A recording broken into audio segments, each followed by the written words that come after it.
Hari home welcome back to honey Dhwani YouTube channel. ನಮ್ಮ Dhwani welcome ಮಾಡ್ತಾ ಇದ್ದಾಳೆ ಬೈ ಹೀಟಿಂಗ್ ಫ್ರೂಟ್ಸ್. ಅವಳಿಗೆ ಫ್ರೂಟ್ಸ್ ಎಸ್ಪೆಷಲಿ ಜ್ಯೂಸಸ್ ಅಂದರೆ ತುಂಬಾನೇ ಇಷ್ಟ. ಸೊ ಅವಳಿಗೋಸ್ಕರ ಅಂತ ಮಸ್ಕ್ ಮೆಲನ್ ಜ್ಯೂಸ್ ಮಾಡ್ಕೊಡ್ತಾ ಇದ್ದೀನಿ. ಹಾಗೆ ಈ ವಿಡಿಯೋದಲ್ಲಿ ಒಂದು ಸ್ಪೆಷಲ್ ನುಗ್ಗೆಕಾಯಿ ಸಾಂಬಾರು ತುಂಬ ರುಚಿಯಾಗಿ ಹೇಗೆ ಈಸಿಯಾಗಿ ಕೂಡ ಹೇಗೆ ಮಾಡೋದು ಅನ್ನೋದು ಕೂಡ ಶೇರ್ ಮಾಡ್ತಾ ಇದ್ದೀನಿ.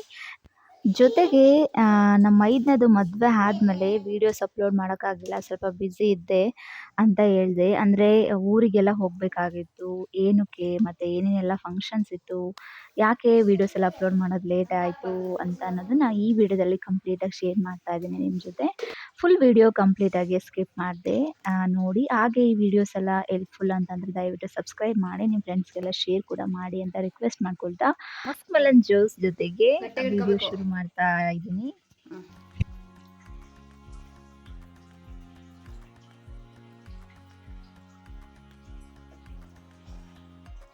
ಅಡ್ಗೆ ನುಗ್ಗೆಕಾಯಿ ಸಾರು ಮಾಡೋಣ ಅಂತ ಹೇಳ್ಬಿಟ್ಟು ಈಟು ಬಿಸಿಲು ಅಂತ ಹೇಳ್ಬಿಟ್ಟು ನುಗ್ಗೆಕಾಯಿ ಅಂತೂ ತಂದೇ ಇಲ್ಲ. ತುಂಬಾ ದಿನಗಳೇ ಆಗೋಯ್ತು. ಒಂದಿನ ರಸಂ ಮಾಡಿದ್ದೆ ನಾನು, ಅದು ಆಲ್ರೆಡಿ ವಿಡಿಯೋ ನಿಮ್ಗೆ ಶೇರ್ ಮಾಡಿದ್ದೆ ನುಗ್ಗೆಕಾಯಿದ್ದು.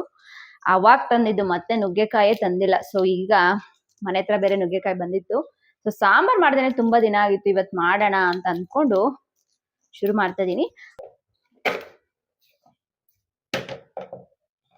ಸೊ ನುಗ್ಗೆಕಾಯಲ್ಲಿ ನಾರಿರುತ್ತೆ, ಸೊ ಅದೇ ತರನೇ ಒಂದೊಂದು ಕಟ್ ಮಾಡಿದ್ದು ಕೂಡ ನಾರ್ ತಗೊಳ್ತಾ ಇದ್ದೀನಿ ನಾನು. ಸೊ ನುಗ್ಗೆಕಾಯಿನ ನಾನು ಬೇಳೆ ಜೊತೆಗೆ ಬೇಯಿಸ್ಕೊಂಡ್ಬಿಡ್ತೀನಿ. ಮೊದಲು ತೊಗರಿ ಬೇಳೆ ಸ್ವಲ್ಪ ವಾಶ್ ಮಾಡೋಣ.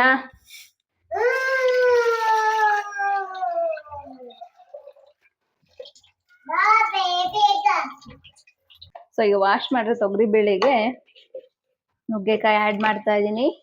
ತಿನ್ಬಾರ್ದು ಪಾಪ, ಅದು ಬೇಯಿಸಿದ್ಮೇಲೆ ತಿನ್ನೋದು. ಸೊ ಇದಕ್ಕೆ ಒಂದು ಲೋಟ ನೀರು ಹಾಕ್ಬಿಟ್ಟು ಬೇಯಿಸ್ಕೊಳ್ತೀನಿ.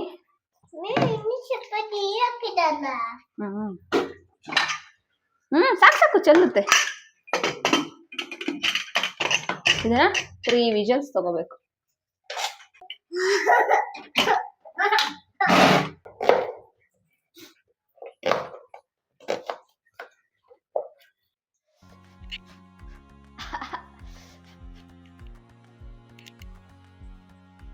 ಸ್ವಲ್ಪ ಮೆಂತ್ಯ ಕಾಳು ತಗೊಂಡಿದ್ದೀನಿ.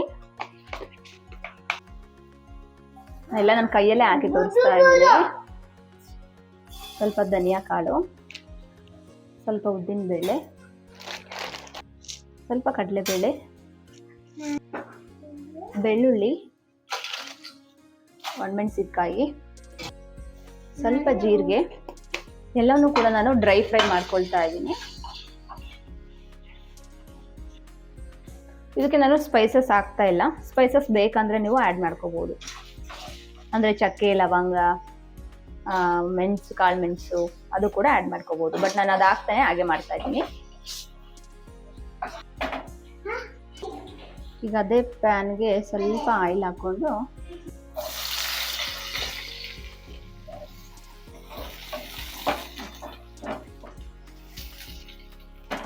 ನೆಕ್ಸ್ಟ್ ಟೊಮೆಟೊ,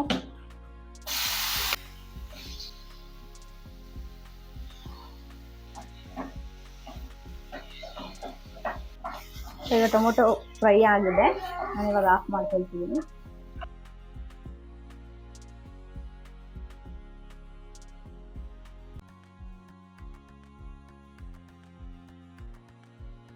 ಫ್ರೈ ಮಾಡ್ಕೊಂಡಿರೋದೆಲ್ಲ ಕಂಪ್ಲೀಟಾಗಿ ತಣ್ಣಗಾದ್ಮೇಲೆ ರುಬ್ಕೊಳ್ತಾ ಇದ್ದೀನಿ. ಜೊತೆಗೆ ನೆನೆಸಿಟ್ಕೊಂಡಿರೋಂಥ ಹುಣಸೆ ಹಣ್ಣು, ಕೊತ್ತಂಬರಿ ಸೊಪ್ಪು, ಸ್ವಲ್ಪ ನೀರು ಹಾಕ್ಬಿಟ್ಟು ನುಣ್ಣಗೆ ರುಬ್ಕೊಳ್ತಾ ಇದ್ದೀನಿ.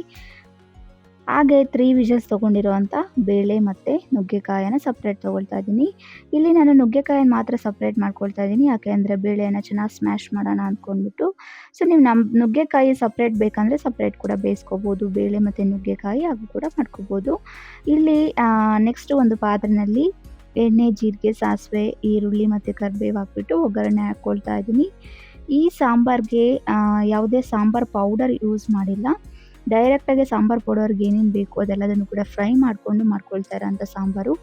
ಈಗ ಒಗ್ಗರಣೆಯಲ್ಲಿ ಆನಿಯನ್ ಸ್ವಲ್ಪ ಬೆಂದಾದ್ಮೇಲೆ ಬೇಯಿಸ್ಕೊಂಡಿರೋಂಥ ಬೇಳೆ ಹಾಗೆ ರುಬ್ಕೊಂಡಿರೋಂಥ ಖಾರ ಮತ್ತು ಕರೆಕ್ಟ್ ಕನ್ಸಿಸ್ಟೆನ್ಸಿ ನೋಡಿಕೊಂಡು ಒಂದು ಅರ್ಧ ಲೋಟ ಅಥವಾ 1 ಲೋಟ ಅಷ್ಟು ನೀರು ಹಾಕ್ಕೊಂಡು ಚೆನ್ನಾಗಿ ಮಿಕ್ಸ್ ಮಾಡ್ಕೊಳ್ತಾ ಇದ್ದೀನಿ. ಈಗ ರುಚಿಗೆ ತಕ್ಕಷ್ಟು ಕಲ್ಲುಪ್ಪನ್ನು ಆ್ಯಡ್ ಮಾಡ್ಕೊಳ್ತಾ ಇದ್ದೀನಿ. ಹಾಗೆ ಬರೀ ಒಣಮೆಣಸಿಕಾಯಿ ಹಾಕಿದ್ದೀನಿ, ಅಷ್ಟು ಖಾರ ಸಾಕಾಗೋದಿಲ್ಲ. ಅದಕ್ಕೋಸ್ಕರ ಸ್ವಲ್ಪ ಒಂದು ಅರ್ಧ ಸ್ಪೂನಷ್ಟು ಖಾರದ ಪುಡಿ ಹಾಗೆ ಕಲರ್‌ಗೋಸ್ಕರ ಸ್ವಲ್ಪ ಅರಿಶಿನ ಪುಡಿ ಕೂಡ ಆ್ಯಡ್ ಮಾಡಿಕೊಂಡು ಚೆನ್ನಾಗಿ ಮಿಕ್ಸ್ ಮಾಡಿಕೊಂಡು ಒಂದು 2ರಿಂದ 3 ನಿಮಿಷ ಕುದಿಸ್ಕೊಳ್ತೀನಿ. ಅದು ಸಾಂಬಾರು ಕುದಿಯುವಾಗ ಬೇಯಿಸ್ಕೊಂಡಿರುವಂಥ ನುಗ್ಗೆಕಾಯನ್ನು ಆ್ಯಡ್ ಮಾಡಿ ಜಸ್ಟ್ ಒಂದು 30 ಸೆಕೆಂಡ್ಸ್ ಬಾಯ್ಲ್ ಮಾಡಿಕೊಂಡ್ರೆ ತುಂಬ ರುಚಿಯಾಗಿರುವಂಥ ನುಗ್ಗೆಕಾಯಿ ಸಾಂಬಾರು ರೆಡಿ ಆಗುತ್ತೆ.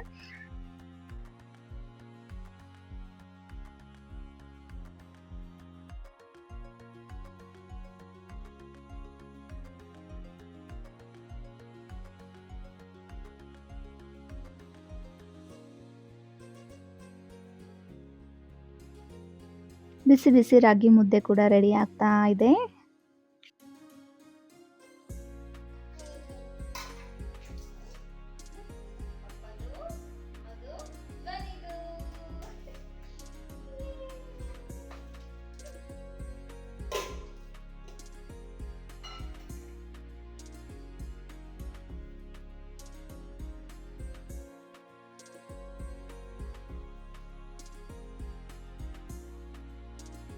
ಧ್ವನಿಗೆ ಮುದ್ದೆ, ಚಪಾತಿ, ದೋಸೆ ಎಸ್ಪೆಷಲಿ ತುಂಬಾನೇ ಇಷ್ಟ. ಸೊ ಸಾಂಬಾರು ಚೆನ್ನಾಗಿತ್ತು. ಸ್ವಲ್ಪ ಬಿಸಿ ಬಿಸಿ ಸಾಂಬಾರಿಗೆ ತುಪ್ಪ ಹಾಕಿ ಕೊಟ್ಟಿದ್ದೆ. ಸೊ ತಕ್ಷಣ ಮುದ್ದೆ ಆಗಿದ ತಕ್ಷಣ ಬಿಸಿ ಬಿಸಿ ಮುದ್ದೆ ಸಾಂಬಾರು ಹೊಟ್ಟೆ ತುಂಬ ತಿಂದು. ಅವಳಿಗೆ ಇಷ್ಟವಾಗಿರುವಂಥ ಫುಡ್ ಆದರೆ ಅವಳೊಬ್ಬಳೇ ತಿಂತಾಳೆ. ಅವಳಿಗೆ ಇಷ್ಟ ಇಲ್ಲ ಅದು ತಿನ್ನೋದು ಅಂದಾಗ ಮಾತ್ರ ನಾನು ತಿನ್ನಿಸ್ಬೇಕಾಗುತ್ತೆ. ಫೈನಲಿ ಬಿಸಿ ಮುದ್ದೆ ಜೊತೆಗೆ ಒಂದು ಸಖತ್ ರುಚಿಯಾಗಿರುವಂಥ ನುಗ್ಗೆಕಾಯಿ ಸಾಂಬಾರು ರೆಡಿ ಆಗಿದೆ. ಇಂಟ್ರೆಸ್ಟ್ ಇದ್ದರೆ ನೀವು ಒಮ್ಮೆ ಟ್ರೈ ಮಾಡಿ ನೋಡ್ಬೋದು. ಟೇಸ್ಟ್ ಮಾತ್ರ ತುಂಬ ಚೆನ್ನಾಗಿರುತ್ತೆ. ಧ್ವನಿ ನೋಡಿ ಏನು ಮಾಡ್ತಾ ಇದ್ದಾಳೆ ಅಂದರೆ ಅವ್ರ ಅಪ್ಪನ ಮೇಲೆ ಹತ್ಬಿಟ್ಟು ಓದ್ತಾ ಇದ್ದಾಳೆ. ಸೊ ಮದುವೆ ಆದಮೇಲೆ ಎಲ್ಲಿಗೆ ಹೋಗಿದ್ದೆ ಅಂದರೆ ನಮ್ಮೂರಿಗೆ ಹೋಗಿದ್ವಿ. ಅಂದರೆ ಮೊದಲಿಗೆ ನಾನು ಹೋಗಿದ್ದು ಚಿತ್ರದುರ್ಗ. ಆ ಚಿತ್ರದುರ್ಗ ಕಲ್ಲಿನ ಕೋಟೆ ಚಿತ್ರದುರ್ಗ ಗೊತ್ತೇ ಇದೆ ನಿಮಗೆ. ಸೊ ಏನಕ್ಕೆ ಹೋಗಿದ್ದೆ ಅಂದರೆ ನನ್ನ ತಂಗಿ ಡೆಲಿವರಿ ಆಗಿದ್ದಾಳೆ. ಫಸ್ಟ್ ಸಿಸ್ಟರು, ನನ್ನ ಫಸ್ಟ್ ತಂಗಿ ಡೆಲಿವರಿ ಆಗಿದೆ, ಗರ್ಲ್ ಬೇಬಿ. ಸೊ ಪಾಪು ನೋಡಕ್ಕೆ ಹೋಗಿದ್ವಿ. ಸೊ ಧ್ವನಿ ಪಾಪುನ ನೋಡ್ಬಿಟ್ಟು ಫುಲ್ಲು ಖುಷಿ. ನಾನು ಪಾಪುನ ಎತ್ಕೊಳ್ತೀನಿ ಅಂತ ಹಠ ಮಾಡಿ ಕೊನೆಗೂ ಬಿಟ್ಟಿಲ್ಲ. ಪಾಪುನ ಹಾಕ್ಸ್ಕೊಂಡ್ಳು ತೊಡೆ ಮೇಲೆ. ಸೊ ಅದಾದಮೇಲೆ ಹಾಸ್ಪಿಟಲಿಂದ ಬಂದು ಸೂತ್ಕ ಅಂತ ತಗೊಳ್ತೀವಿ ನಮ್ಮ ಕಡೆ. ದಾಸಯ್ಯನ ಕರೆಸ್ಬಿಟ್ಟು ದಾಸಯ್ಯನಿಗೆ ನೀರಿಸಿ ಸೂತ್ಕ ತಗೊಳ್ಳೋದು ಈ ಥರ.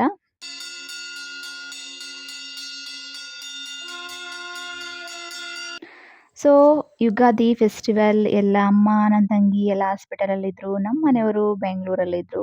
ನಾನು, ನನ್ನ ಮಗಳು, ಅಪ್ಪಾಜಿ ಅಷ್ಟು 3 ಜನ ಮಾತ್ರ ಸೇರಿಕೊಂಡು ಹಿಂದಿನ ದಿನ ಸೂತ್ಕ ಅಂತ ಹೇಳಿದ್ವಲ್ಲ ಅದನ್ನು ತಕ್ಕೊಂಡು ಹಬ್ಬ ಮಾಡಿದ್ದು. ನಮ್ಮ ಕಡೆ ಎಲ್ಲ ಮಕ್ಕಳು ಹುಟ್ಟಿದ್ರೆ ಸೂತ್ಕ ಅಂತ ಹೇಳ್ತಾರೆ. ಸೊ ಸೂತ್ಕ ತಗೊಂಡು ಹಬ್ಬ ಮಾಡಿ ಕೊನೆಗೆ ಚಂದ್ರ ನೋಡಿ ಫಸ್ಟ್ ಡೇ ಚಂದ್ರ ಕಾಣಿಸಲಿಲ್ಲ ನಮಗೆ. ಸೆಕೆಂಡ್ ಡೇ ಚಂದ್ರ ಕಾಣಿಸಿದ್ದು. ಬಂದು ದೇವ್ರನ ದರ್ಶನ ಮಾಡಿಬಿಟ್ಟು ನಮ್ಮ ಕಡೆ ಎಲ್ಲ ಬೇವು ಬೆಲ್ಲ ಮನೇಲಿ ತಿನ್ನೋದಿಲ್ಲ. ಎಲ್ಲರೂ ಒಟ್ಟಿಗೆ ಬಂದು ದೇವಸ್ಥಾನಕ್ಕೆ ದೇವ್ರ ದರ್ಶನ ಮಾಡಿಕೊಂಡು ಒಟ್ಟಿಗೆ ದೇವಸ್ಥಾನದಲ್ಲೇ ಕೊಡ್ತಾರೆ ಬೇವು ಬೆಲ್ಲನ, ಅಲ್ಲೇ ಒಟ್ಟಿಗೆ ತಿನ್ನೋದು. ಡೆಲಿವರಿ ಆಗಿ 9 ಡೇಸ್ ಆದಮೇಲೆ ಡಿಸ್ಚಾರ್ಜ್ ಮಾಡಿಕೊಂಡು ನನ್ನ ತಂಗಿನ ಮನೆಗೆ ಕರ್ಕೊಬಂದ್ವಿ. ನಮ್ಮ ಮನೆಗೆ ಕರ್ಕೊಂಬಂದು ನೆಕ್ಸ್ಟ್ ಡೇ ನನ್ನ ಸೆಕೆಂಡ್ ಸಿಸ್ಟರ್ ಮತ್ತು ನಮ್ಮ ಹಸ್ಬೆಂಡ್ ಬೆಂಗಳೂರಿಂದ ಬಂದರು. ಸೊ ಬಂದು ನೆಕ್ಸ್ಟ್ ಡೇ ಮೊದಲಿಗೆ ಎಳ್ನೀರು ಕುಡಿಯೋಕೆ ಹೋಗಿದ್ವಿ. ಸೊ ಸಮ್ಮರ್ ಅಂತಂದರೆ ಎಳ್ನೀರು ಬೇಕೇ ಬೇಕಲ್ವ. ನಮ್ಮದು ತೆಂಗಿನ ತೋಟ. ಅಪ್ಪಾಜಿ ಎಳ್ನೀರು ತೆಕ್ಕೊಟ್ರು. ಸೊ ನಮ್ಮ ಮನೆಯವರು, ನಾವು, ಧ್ವನಿ ಎಲ್ಲ ಕೂಡ ಫುಲ್ ಎಂಜಾಯ್ ಮಾಡಿಕೊಂಡು ಎಳ್ನೀರು ಕುಡಿದ್ವಿ. ನೆಕ್ಸ್ಟ್ ಎಲ್ಲರ ಜೊತೆ ಸೇರಿ ಶ್ರೀರಾಮನವಮಿ ಫೆಸ್ಟಿವಲ್ ಸೆಲೆಬ್ರೇಟ್ ಮಾಡಿದ್ವಿ. ಯುಗಾದಿಗೆ ಯಾರೂ ಇರಲಿಲ್ಲ. ಸೊ ರಾಮನವಮಿ ಫೆಸ್ಟಿವಲ್ ಚೆನ್ನಾಗಿ ಮಾಡಿದ್ವಿ ಎಲ್ಲರೂ ಸೇರಿಕೊಂಡು. ಇದು ರಾಮನವಮಿ ಹಬ್ಬದ ದಿವಸ ಹಾಕಿದಂಥ ರಂಗೋಲಿ. ನಾನು ರಂಗೋಲಿ ಹಾಕೋದಕ್ಕೆ ಎಷ್ಟು ಕಷ್ಟ ಆಯಿತು ಅಂದರೆ ಕಲರ್ಸ್ ಹಾಕೋದಕ್ಕೆ ಬಿಟ್ಟಿಲ್ಲ, ಸ್ವಲ್ಪ ಮಾತ್ರ ಕಲರ್ಸ್ ಹಾಕಿದ್ದೀನಿ. ಹಾಗೆ ನಮ್ಮೂರಲ್ಲಿ ರಾಮನವಮಿ ಅಂದರೆ ಯುಗಾದಿ ಆಗಿದ್ದ ದಿನದಿಂದ 9 ಡೇಸ್‌ಗೆ ಶ್ರೀರಾಮನವಮಿ ಇರುತ್ತೆ. ಪ್ರತಿದಿನ ರಾಮ ದೇವ್ರದ್ದು, ಶ್ರೀರಾಮ ದೇವ್ರದ್ದು ಫೋಟೋ ತಗೊಬರ್ತಾರೆ ಪ್ರತಿದಿನ ನೈಟು. ಪ್ರತಿದಿನ 9 ದಿವಸ ಪ್ರತಿ ಮನೆಗೆ ರಾಮದೇವ್ರ ಫೋಟೋ ಬಂದುಬಿಟ್ಟು ದೇವರ ದರ್ಶನ ಮಾಡ್ಕೊಳ್ತೀವಿ. ಕೊನೆಗೆ ರಾಮನವಮಿ ದಿವಸ ಈ ಥರ ಮಕ್ಕಳು ಶ್ರೀರಾಮದ ಫೋಟೋ ತಗೊಬರ್ತಾರೆ. ಸೊ ಫೋಟೋ ತಗೊಬಂದು ಫೋಟೋಗೆಲ್ಲ ನೈವೇದ್ಯ ಮಾಡಿದಾದಮೇಲೆ ನಮ್ಮದು ಹಬ್ಬ ಕಂಪ್ಲೀಟ್ ಆಗೋದು. ಸೊ ಹಾಗೆ ದೇವಸ್ಥಾನಕ್ಕೆ ಹೋಗಿ ದೇವ್ರ ದರ್ಶನ ಕೂಡ ಮಾಡ್ಕೊಂಡು ಬಂದ್ವಿ. ಹಾಗೆ ನೆಕ್ಸ್ಟ್ ಡೇ ರಾಮನವಮಿ ಆಗಿದ್ದ ನೆಕ್ಸ್ಟ್ ಡೇ ನಮ್ಮ ಮನೆ ದೇವರಿಗೆ ಕೂಡ ನಾವು ಹೋಗಿದ್ವಿ. ಸೊ ಹೋಗಿ ನಮ್ಮ ಮನೆ ದೇವರು ವೀರಭದ್ರ ಸ್ವಾಮಿ. ಅಲ್ಲೂ ಕೂಡ ದೇವ್ರ ದರ್ಶನ ಮಾಡ್ಕೊಂಡು ನೆಕ್ಸ್ಟ್ ರಿಟರ್ನ್ ಬ್ಯಾಂಗ್ಳೂರಿಗೆ ಬಂದ್ವಿ. ಬಂದು 2 ಡೇಸ್ ಅಲ್ಲೇ ನಮ್ಮ ಮನೆ ಫ್ರೆಂಡ್‌ದು ಮಗದು ಫಸ್ಟ್ ಇಯರ್ ಬರ್ಡೇ ಇತ್ತು. ಅನ್ವಿತ್ ಅಂತೇಳಿ ಫಸ್ಟ್ ಇಯರ್ ಬರ್ಡೇ. ಅವ್ರು ಪೀಣ್ಯದಲ್ಲಿ ಇರೋದು. ಸೊ ಅಲ್ಲಿ ಬಂದು ಬರ್ಡೇ ಕೂಡ ಮುಗಿಸಿದ್ವಿ. ಸೊ ಇದೆಲ್ಲ ಟ್ರಾವೆಲಿಂಗ್ ಸ್ವಲ್ಪ ಕೆಲ್ಸದಿದ್ದಕ್ಕೋಸ್ಕರ ಮದ್ವೆ ವಿಡಿಯೋಸ್ ಅಥವಾ ಬೇರೆ ವಿಡಿಯೋಸ್ ಹಾಕೋದಕ್ಕೆ ಡಿಲೇ ಆಯ್ತು.